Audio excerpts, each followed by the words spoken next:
Welcome to China in Focus. I'm Tiffany Meyer. Our top story. Beijing is asking the U.S. to cancel its China tariffs 2 days ahead of the first trade talk. What President Trump said about the upcoming conversation. I will tell you that China very much wants to make a deal. We'll see how that works out. Treasury Secretary Scott Bessent updating the House Financial Services Committee on the state of the global economy. Details on his upcoming order to go after Chinese entities involved in the fentanyl trade. The Chinese provide precursor drugs that are then converted into fentanyl by the Mexican cartels. In China, a rising number of protests are erupting across the country, largely over long overdue wages. We look at how the trade war is contributing to China's social unrest. In a landslide vote for humanity, the U.S. House passed the Stop Forced Organ Harvesting Act by a vote of 406-1. Details on its impacts. We need to stand together as Americans, as Canadians, as global citizens to combat the scourge that is the Chinese Communist Party. It is the world's largest transnational organized crime group.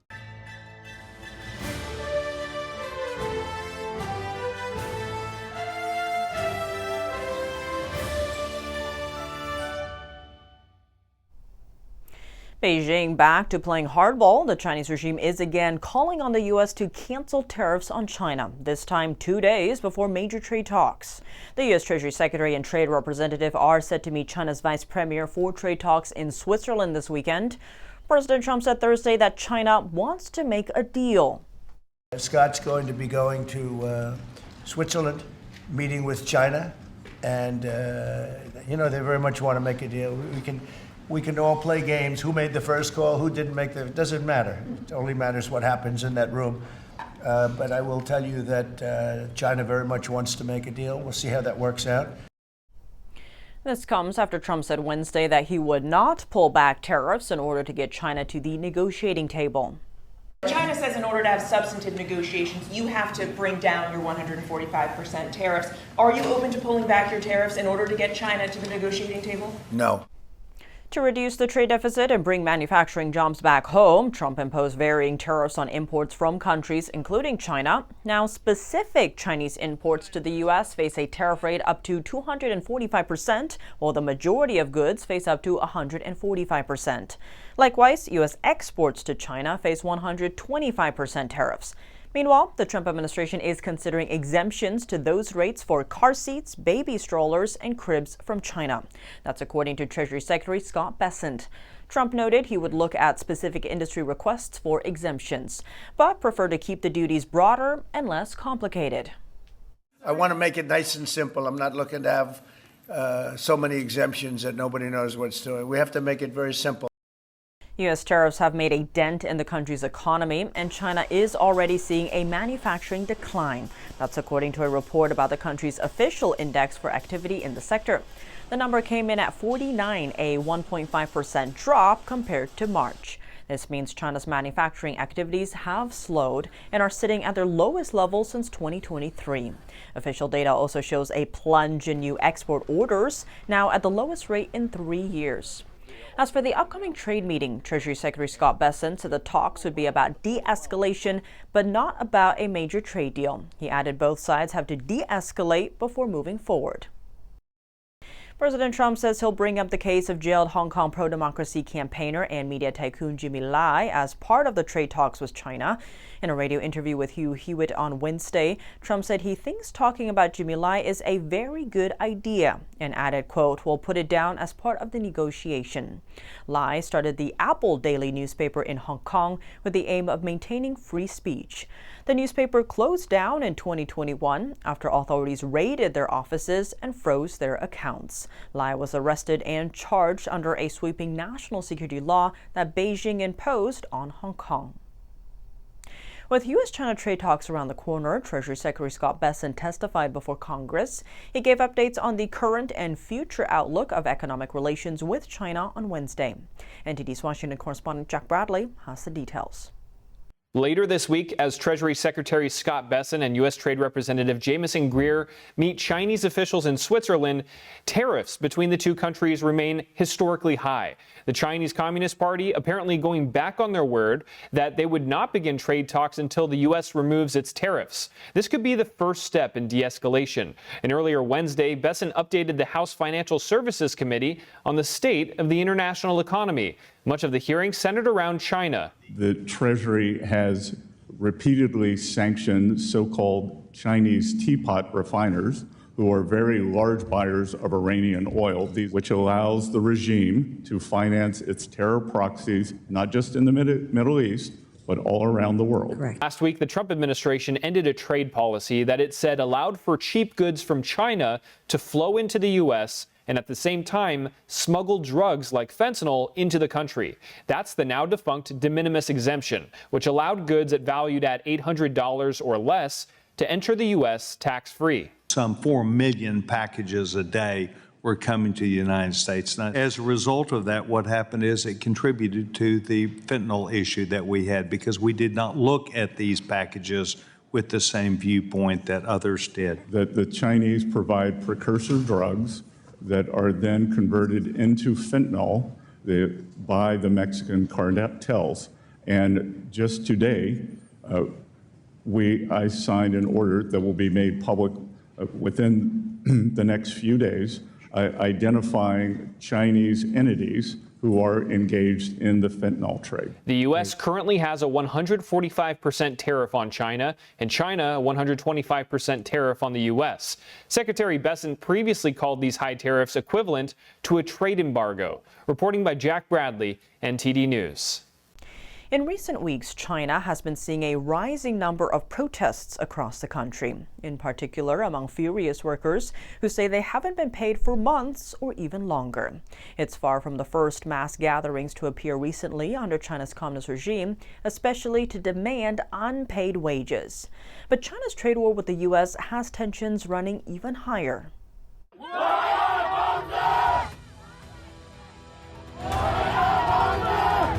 This marks one of the largest recent protests in China. On May 1st, known as International Labor Day, thousands of workers gathered in front of a factory, demanding long overdue wages. Local authorities directed a number of police officers to suppress the crowd, and several demonstrators were reportedly arrested. Some workers say they haven't been paid since the beginning of this year.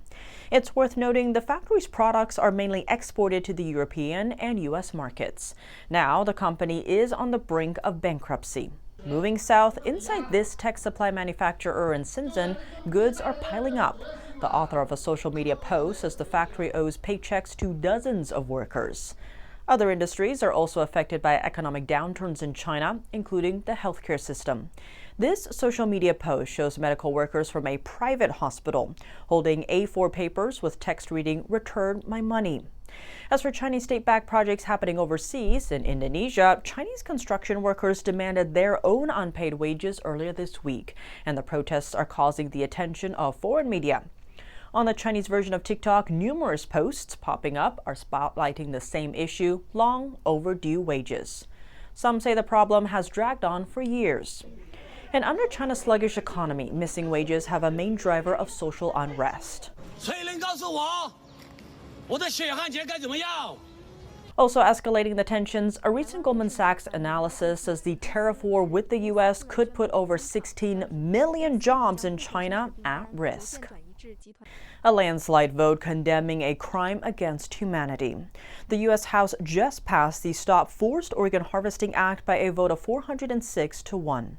The bill's author was joined by representatives from various human rights organizations representing victims of this crime. NTD correspondent Jason Blair reports. The Stop Forced Organ Harvesting Act is, quote, to combat forced organ harvesting and trafficking in persons for purposes of the removal of organs. The bill's author, Representative Chris Smith, points to the Chinese Communist Party as the biggest violator of this crime. I had one hearing where we actually had one of the doctors that did these horrific extractions. Again, they're not voluntary, they're absolutely coercive.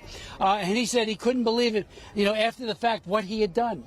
and even said I didn't give him enough anesthesia, and he started moving as I was removing his organs. We need to stand together as Americans, as Canadians, as global citizens to combat the scourge that is the Chinese Communist Party. It is the world's largest transnational organized crime group. Since 1999, millions of Falun Gong practitioners have been brutally persecuted, detained, imprisoned, and tortured for simply upholding their faith of truthfulness, compassion, and tolerance.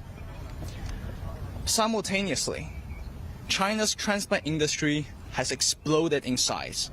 According to numerous investigations, including an independent tribunal in London, Falun Gong practitioners and Uyghur Muslims are the two biggest targets of forced organ harvesting. They are also harvesting our people's organs, harvesting Uyghur Muslims' organs. And these organs are marketed as halal to wealthy recipients in the Muslim majority countries. The bill would make it a policy of the United States to combat international organ trafficking, promote voluntary organ donation systems, and to promote the security of human life in accordance to the Universal Declaration of Human Rights.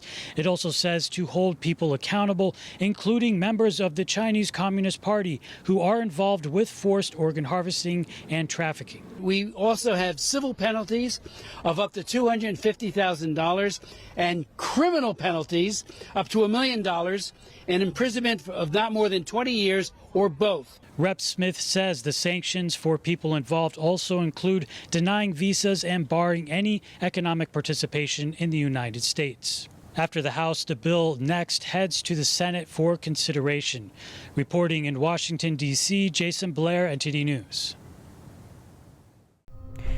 Coming up, China has been rehearsing its tactics to blockade Taiwan in preparation to invade. Meanwhile, the U.S. Army is answering that plan with new battle units and deployments. Rising tensions between nuclear-armed neighbors India and Pakistan, and with China stepping in, it's sparking fears of a potential war.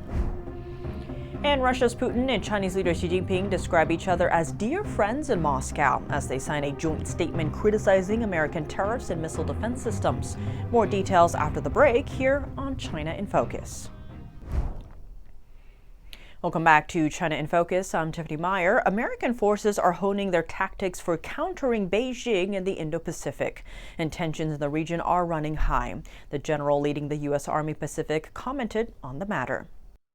General Ronald Clark leads U.S. Army Pacific, a major player in the U.S. Indo-Pacific Command. He says it's an extraordinary time in the region and a dangerous one, citing China's aggressive behavior there. Looking at Beijing's plan to invade democratic Taiwan, China has been ramping up its military pressure on the island.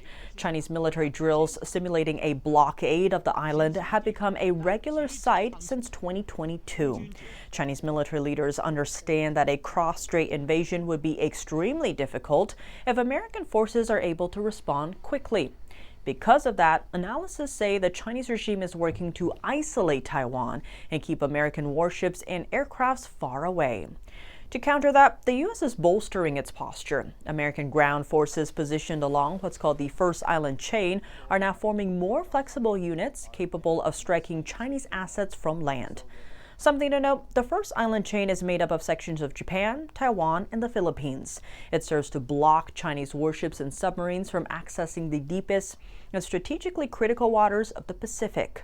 The U.S. is also deploying new missile systems to the Philippines, including one, the Typhon, that launches powerful Tomahawk missiles and can hit mainland China. On top of that, Washington is also upgrading key bases in the region to help shorten U.S. troop response times. General Clark says the U.S. is moving full steam ahead. Rising tensions between nuclear-armed neighbors India and Pakistan have sparked fears of a potential war. What is China's role in the conflict? Here's what you need to know. It started with a terrorist attack 3 weeks ago in Kashmir, a region occupied by people from both countries. The attack resulted in at least 24 deaths. India responded with airstrikes on Wednesday, followed by an announcement from Pakistan that it would retaliate. The world is nervously watching, not just because both countries are nuclear armed, but because China is also in the picture. China is the largest foreign investor of Pakistan, providing about $100 million in aid as of January. That's according to the State Bank of Pakistan. Pakistan claims it used Chinese-made fighter jets in the recent airstrike on India's Air Force. It's a development that adds significance to the conflict. China's had the tense relations with India over ongoing border disputes since 2020, leading to military clashes. Meanwhile, China's protecting economic interests like the China-Pakistan Economic Corridor. The project started in 2015 and became a key component of China's Belt and Road Initiative. The project aims to increase China's influence by funding critical infrastructure like power plants in Pakistan. The ongoing conflict between India and Pakistan is a high-stakes standoff that includes China. If tensions continue escalating, it could destabilize a nuclear region and pull in U.S. involvement, as India is one of the U.S.'s major partners in the region. Russia and China signed a joint statement Thursday condemning the Trump administration's sweeping tariffs and so-called Golden Dome missile shield. The announcement came during a high-profile meeting in Moscow, where Putin and Xi Jinping greeted each other as dear friend. On the other side, China is also preparing high-ranking trade talks with the U.S. this Saturday. Ahead of the meeting, Putin asked Xi to build factories in Russia. That's according to Russian media. That's as China became Russia's largest trade partner after Moscow invaded Kyiv. Also on the table, the long-delayed natural gas pipeline connecting the two economies. With China facing its own struggles due to high tariffs by the U.S., analysts say Beijing could be ready to strike a deal for more cheaper Russian gas. This comes as Ukraine launched long-range drone strikes just ahead of the annual military parade in Red Square. Xi's visit marks deepening ties between two powers aligned against the West. President Trump's top trade officials will meet with their Chinese counterparts at the weekend to discuss a de-escalation of a trade war between Washington and Beijing. Amid these tensions, Trump just swore in former Senator David Perdue as ambassador to China. To discuss these latest developments, we spoke to China analyst John Pelson. He's the author of the book Wireless Wars, China's Dangerous Domination of 5G and How We're Fighting Back. How do you see Perdue's appointment impacting U.S.-China relations in general? Well, this is an interesting case because he's a very well-respected person, in his role in the Senate and as a CEO of a variety of companies in his earlier career. As you know, he outsourced a lot of production for his companies to Asia, and a lot of that went to China. So he understands the reasons why companies engage in this kind of outsourcing. It makes great business sense. If you're making Reeboks or something, there's no national security risk that someone's going to cut off your supply. If you're making pharmaceuticals, if you're making flat screen displays, it's a different matter altogether. Now, to your point, President Trump saying Perdue brings, quote, a lifetime of experience at the highest levels of business and politics, adding, say hello to Xi when you're over there, please. What do you see Perdue bringing to this position, or what can we expect to see from him? Well, I think China has a lot of respect for him. And one of the things that I think China respects about Trump is he's a businessman. And China, as the saying goes, the business of China is business. So they appreciate, I think, in the transition from Biden to Trump, no one ever mistook Biden for being a commercially focused businessman. That's all Trump is. He's all about the deal and the transaction. And I think Perdue is in that mold, if not personally like Trump. That professional focus is certainly like it.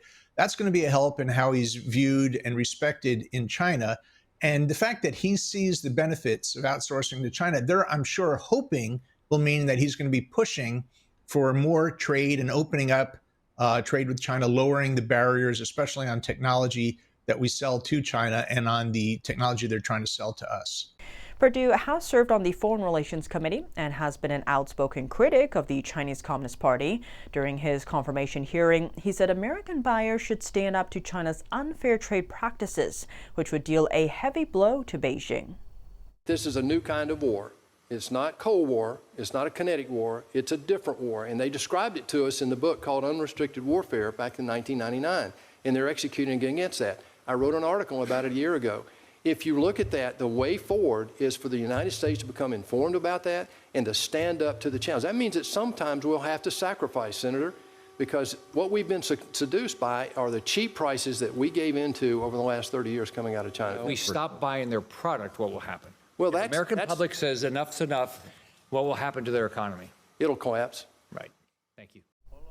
President Trump said on Wednesday that he hopes his new envoy to China will, quote, work to promote American interests and stability in the Indo-Pacific and help stop the flood of Chinese fentanyl across our borders. That's all for today's China in Focus. I'm Tiffany Meyer. If you have any feedback on the show or have something you'd like to see us cover, send us an email at chinainfocus@ntd.com. We'd love to hear from you.